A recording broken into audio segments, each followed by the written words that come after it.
The night was heavy with the quiet hum of machines, the beeping of monitors breaking the silence of the private ward that smelled faintly of antiseptic and the faint perfume that still lingered from the woman who lay unmoving on the bed, her face pale but impossibly beautiful even in her fragile stillness. Her name was Isabella Moretti, a woman whispered about in every boardroom and every financial magazine, a billionaire heiress whose empire stretched from luxury hotels to global shipping lines, yet she lay there, vulnerable, hidden away from the world that once bowed at her feet. For 6 months she had been in a coma after a tragic accident that left her body broken and her empire at risk, with vultures circling, waiting for her decline so they could seize control. Doctors had almost given up hope, rotating shifts, treating her body as if it were a precious statue rather than a living human being. And then came Ethan, a young doctor barely in his late 20s, assigned not because he was the most experienced, but because he was the one who volunteered when others avoided the silent, hopeless vigil.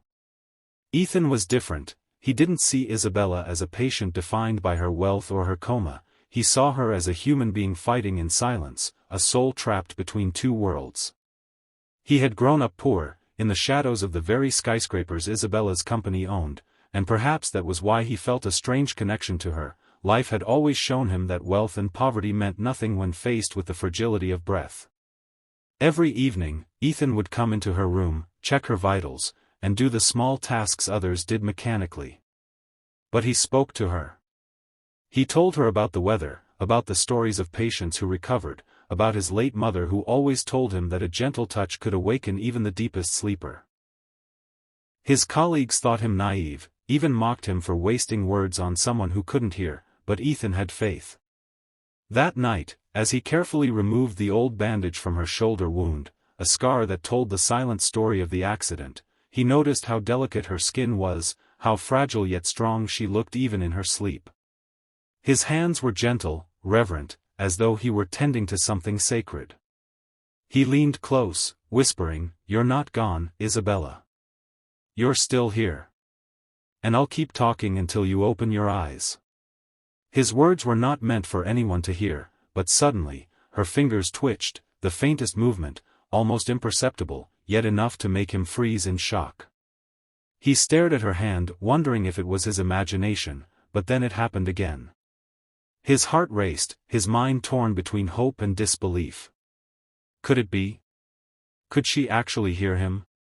He quickly finished replacing the bandage, his hands trembling, his eyes fixed on her face. And then, as the moonlight streamed through the window, Isabella's lips parted slightly, and a weak, broken whisper slipped out, "Where am I?" Ethan nearly stumbled back, his pulse hammering in his ears. After 6 months of silence, the Empire's queen had spoken. His training told him to stay calm, to call the senior doctors immediately, but his heart knew this was a fragile moment, one that required care beyond protocol. He leaned closer, whispering back, "You're safe, you're in the hospital. You've been asleep, but you're awake now, Isabella."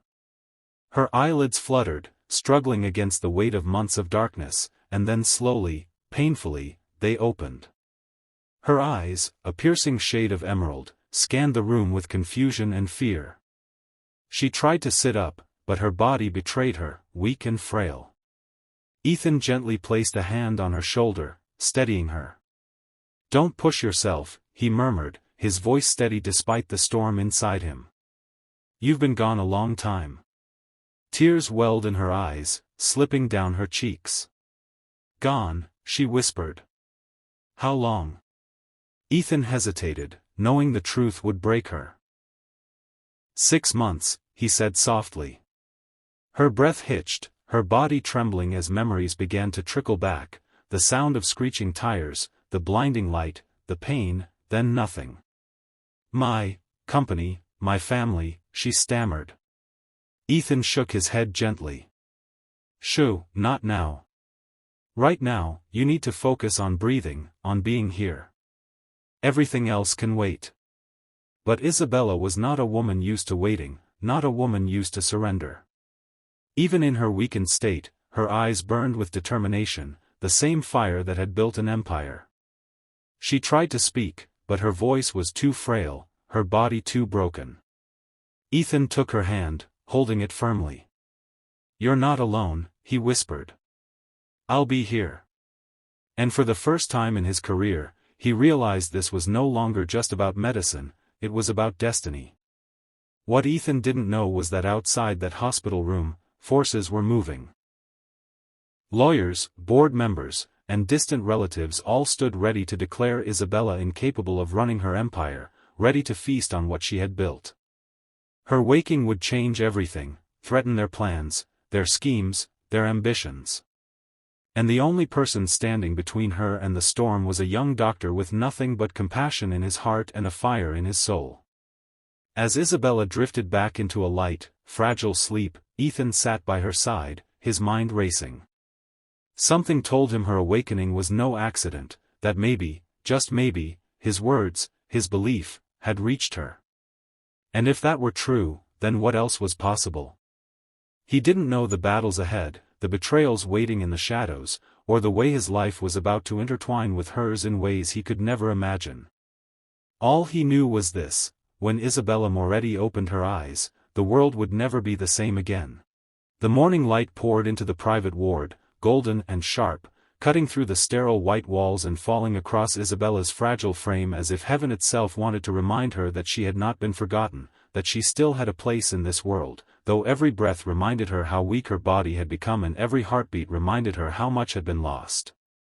When Isabella opened her eyes again, Ethan was still there, asleep in a chair beside her bed, his head resting against his folded arms, exhaustion written across his face, yet there was a strange comfort in knowing that this young doctor, a stranger only yesterday, had not left her side. She studied him in silence, the way his chest rose and fell with steady breaths, the faint shadows under his eyes telling stories of long nights and endless battles against illness, and for the first time in years, Isabella felt something she had forgotten, gratitude not tied to money or power, but to kindness freely given. When Ethan stirred awake and saw her looking at him, his heart jolted as though struck by lightning, but he quickly composed himself, checking her vitals, his voice steady yet warmer than protocol required. "You're awake again," he said softly, almost like a prayer answered. Isabella's lips curved in the faintest smile, though her voice remained fragile. "You stayed." Ethan met her gaze, unflinching. "I said I would." She nodded slowly, her eyes clouding with thoughts heavier than her frail body could bear. She wanted to ask about the world she had left behind, the company, her family, but every time she tried to form the words, Ethan gently redirected her, reminding her that her first battle was against weakness, not enemies outside. Yet outside, the vultures had already begun circling.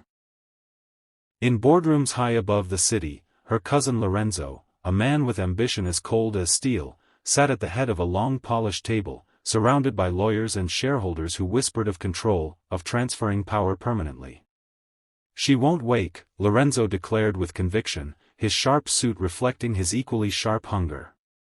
"And if she does, she will be too broken to lead. The empire needs strength, and I will provide it." Nods of agreement followed, but what none of them knew was that at that very moment, Isabella Moretti was slowly reclaiming her strength, guided by the hands of a doctor who had no interest in her wealth or her empire. Days turned into weeks, and Ethan remained her anchor, teaching her to move her fingers again, to lift her arms, to whisper words until they became sentences, to sit upright without collapsing. Every victory was small yet monumental, every smile she gave him a reward greater than gold. In those quiet moments, she told him pieces of her story, the loneliness of wealth, the betrayals she endured, the emptiness of being admired but never truly seen. Ethan listened, never judging,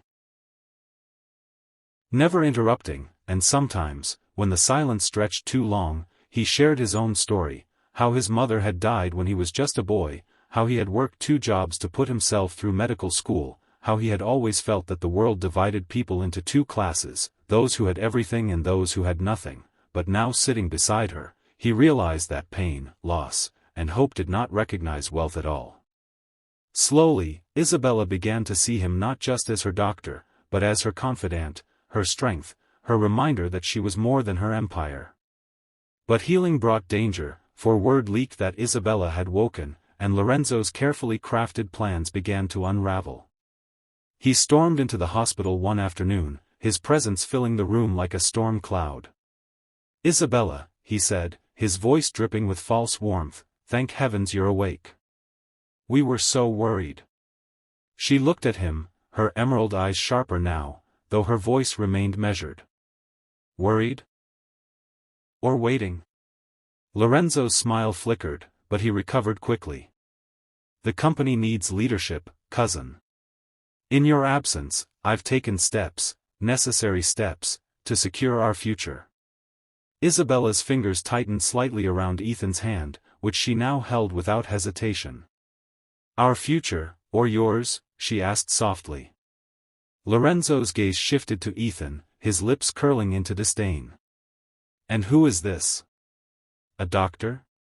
His tone carried venom, as though Ethan's very presence offended him. Ethan straightened, meeting Lorenzo's gaze without flinching. "Her doctor," he said firmly. "And the one who will ensure she recovers fully." Lorenzo laughed, cold and sharp. "Recover? Do you really think she can return to the boardroom after this? Look at her. She can barely stand." Isabella's jaw tightened, but before she could speak, Ethan leaned forward, his voice calm but resolute. "She will stand. And when she does, she'll be stronger than before. Don't underestimate her." Lorenzo sneered, turning back to Isabella. "Don't let him fill your head with fantasies, cousin. The empire is too important to risk on sentiment. Sign the transfer papers, let me lead, and you can rest without worry." Isabella's eyes, though weary, burned with defiance. "I may have slept for 6 months, Lorenzo, but don't mistake rest for weakness. My empire is mine, and I will rise again." Her words were fragile yet filled with steel, enough to make Lorenzo realize that his battle had just begun. He left with threats disguised as concern, but Ethan knew that the war outside these hospital walls would soon collide with the fragile sanctuary they had built. And in the midst of it all, an unspoken bond deepened between Isabella and Ethan, one neither dared to name. He found himself thinking of her long after his shift ended, drawn back to her room even on his days off, while she found herself waiting for his footsteps in the hallway, her heart quickening in ways she thought had been buried with her innocence. Yet they both knew the gulf that separated them, she, a billionaire heiress with the world watching her every move, and he, a young doctor with nothing but determination and compassion. Still, fate had tied them together the moment her fingers twitched under his touch, and perhaps fate had larger plans than either of them could see. As Isabella's strength grew, so did the storms outside, the betrayals, the plots, the hunger for power, but with every challenge, Ethan stood at her side, not as a knight in shining armor, but as a man who believed in her when the world had given up. And sometimes, belief was the most powerful weapon of all. The day finally came when Isabella, trembling but unbroken, stood on her own 2 feet with Ethan's steadying hands guiding her. Tears blurred her vision, but her voice was clear as she whispered, "I told you I would rise." And in that moment, Ethan knew her battle was not just for her empire. It was for her soul, for the right to be seen not as a coma patient, not as a billionaire, but as a woman reborn. The world outside waited, eager to see her fall or rise, but inside that room, in the quiet bond between a young doctor and a powerful woman who had found her strength again, a different story was unfolding, one of hope, defiance, and perhaps, love. And as the chapter of her awakening closed, another opened, one that would test them both in ways they could not imagine, but would also show the world that miracles do not come from machines or money, but from faith, compassion, and the courage to believe when no one else will.